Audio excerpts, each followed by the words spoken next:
If you're struggling with food aggression with your dog, this video is for you. Today we're covering the biggest mistake in regard to food aggression, the root causes of food aggression, because we need to understand those so we can really overcome it. And then we're going to cover my 3-step process to fully rehabilitating your dog from food aggression. So let's get right into it. So first, let's talk about the biggest mistake that most people are making in regard to food aggression in their dog. First of all, people will do one of two things when they're dealing with a food aggressive dog.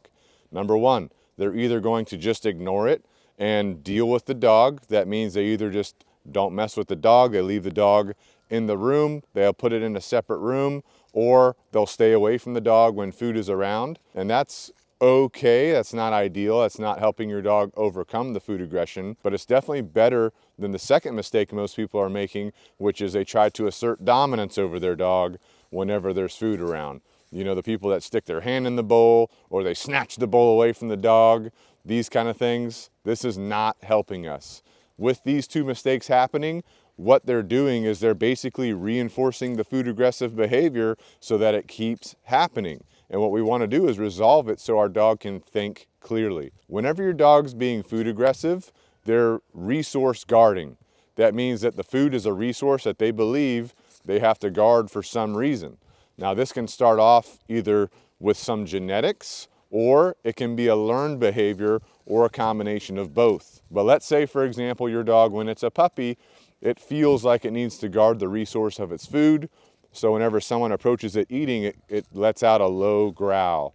When it does that, the person or the other dog or the other animal backs off. The person or dog backing off reinforces that dog's behavior, so that behavior could escalate as time goes on. So what's really happening is your dog is stressed when they're being approached while they're eating or when the food is there. So that puts a little bit of conflict in their mind. Whenever they're in conflict, they have a hard time thinking, which is why they develop that food aggressive behavior. So what we want to do is teach our dog that in the presence of food, in the presence of that conflict in their mind, we want to help them think clearly, which our 3-step process covers. All right, so step 1 is going to be implementing management immediately so that we don't reinforce our dog's food aggressive behavior. Remember, whatever your dog practices is what they will continue to do. So with that being said, step 2 coming up here in a minute is going to be something you're going to do in line with step number 1. So you're not going to really feed your dog out of a food bowl right now. I'm going to recommend you hand feed them, which we'll talk about in step 2. But the management piece, you don't want your dog practicing food aggressive behavior. So let's say, for example, you're sitting down to eat a meal, and if you were to drop a piece of food, your dog would become possessive over that. You want to prevent that scenario from happening. So anytime there's potential for your dog to get possessive over food in the house, instead of letting your dog free roam during that time, just have them hang out in their kennel, like when your family's eating, for example. And then when everybody's done eating and all the food's put up, let your dog back out. This gives you a way to prevent your dog from reinforcing their food aggressive behavior while you're working on building mutual trust and mutual respect with your dog, which we'll cover right here in a second in step number 2. There's 3 parts to step 2, and we'll go into each in detail. Part number 1 is going to be hand feeding. Part number 2 is going to be engagement and relationship building, which goes hand in hand with number 1. Part 3 is going to be simple obedience drills with your dog. So for hand feeding, what we want to focus on is not using our food bowl for the time being. This is where we condition ourselves to be a valuable provider of the resource that our dog needs, which is food. And this actually rewires the way their brain is working. So what I recommend is don't use the food bowl for now. Typically, in most cases, it's easiest if you put the food in a bait bag, which we have a link to one in the description below that you can grab on Amazon. Put your food in a bait bag, put your dog on a leash. You can do this in your house, or you can do it outside in your yard or apartment complex, whatever's easier for you. The purpose of the leash is so that your dog can't blow you off. So you got your leash, you got your dog hooked up, you got your bait bag with your food rewards. Now you're ready to hand feed. This is where part number 2 comes in. In order to access the food that you're going to hand feed them, your dog must first give you eye contact. So ideally, your dog gives you eye contact on their own. They make the decision to give you eye contact. This can be a little bit slow at first, but basically what you're going to do is you're just going to be in your training area, whether it's in your house or outside, with your leash, with your dog. And when your dog happens to glance at you, you're gonna say one of two words. You're either gonna say yes or you're gonna say good. The choice is yours. If you say yes, you can back up while you get a piece of food out and hold your hand down low at your dog's shoulder level for them to come get the food from your hand. If you say good, you're just simply gonna give your dog the food without backing up. After a couple of times of doing this, you'll notice your dog starts looking at you more than things that are going on around you, which is right where we wanna be at.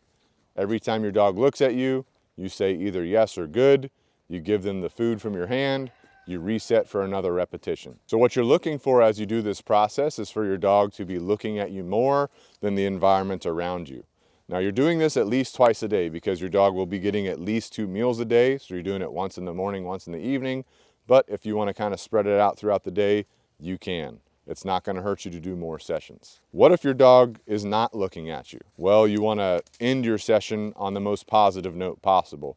So if your dog's having trouble looking at you, maybe they look at you once or twice, you're able to reward them.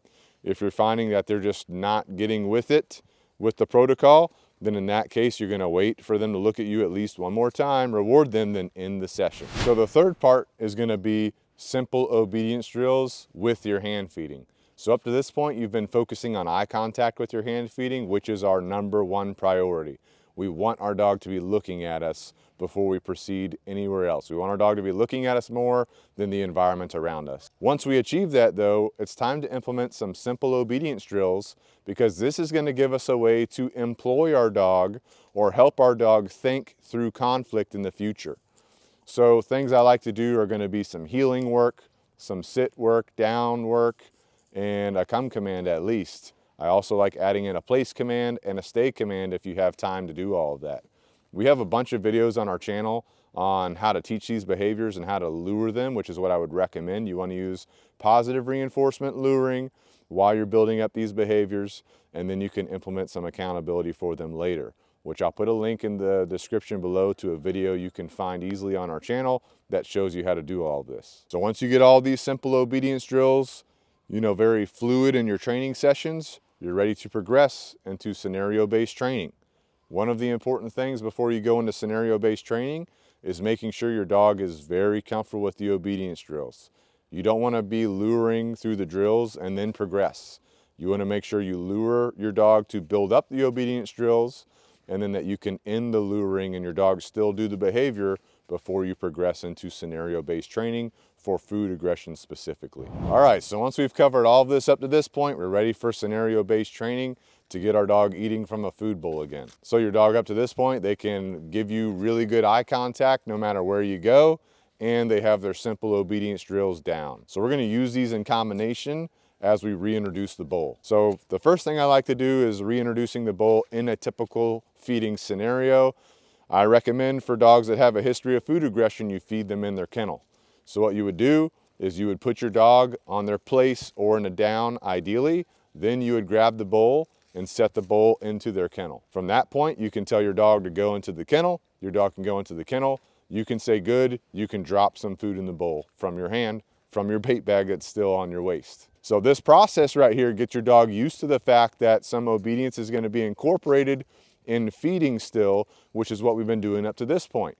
But now the dog, instead of eating the food directly from your hand, is eating it from the bowl. We're reconditioning the dog to eat from the bowl without having a problem with anybody close to it. Once your dog's good with that basic scenario, you're gonna then progress to where you're putting food in the bowl, then putting the bowl in the kennel. So you would start with your dog in a place or in a down, put the food in the bowl, put the bowl in the kennel, and then tell your dog it's okay to go into their kennel. Now some dogs that are have a very high food drive, they might try to prematurely get up and go into that kennel. So it's very important that you make sure you're holding the leash and you put your dog back on the place or back into a down until you see them calm down and relax.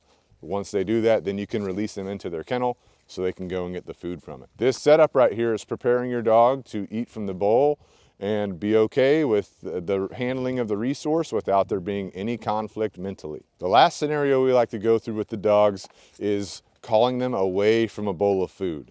So what we do to set this up, we put a relatively large amount of food into the bowl.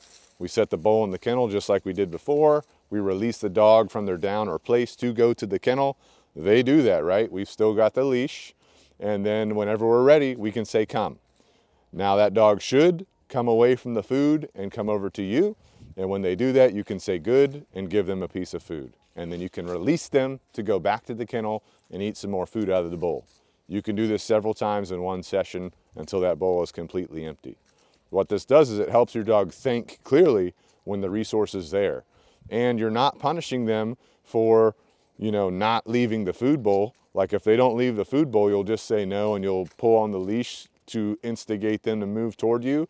That's generally enough for dogs to think clearly and just come over to you like they would for a normal come command. Then you reward them again when they get to you to basically remind the dog that you're still a good thing to keep coming to, even if they're leaving a food bowl in the process. So that's why that scenario works really well.